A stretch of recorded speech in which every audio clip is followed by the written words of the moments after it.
Hi there, let me show you how to install applications from unknown sources in your Samsung Galaxy S20 FE.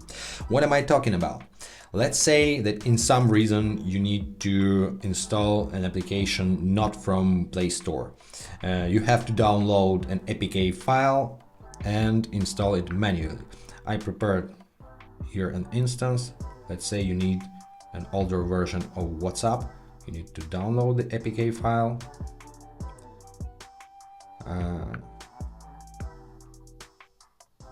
File is downloaded, but when you try to open it, for your security, your phone currently isn't allowed to install unknown apps. So we can fix it this way. Go to settings, scroll down to security and privacy, go here and go to install unknown apps.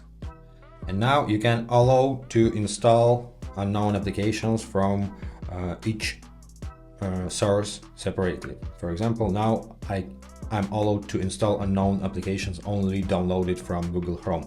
You can also add another application. For example, you wish to install applications that your friends have sent you by Gmail. So activate Gmail as well. To deactivate, you can tap here once again and the application is deactivated. And now let's try to install our unknown application once again. Let's go to Google Chrome, skip this application, download this file again and try to open this file. And you see we are prompted to install our APK file to our phone. I hope this video was helpful. If yes, subscribe our channel and thanks for watching.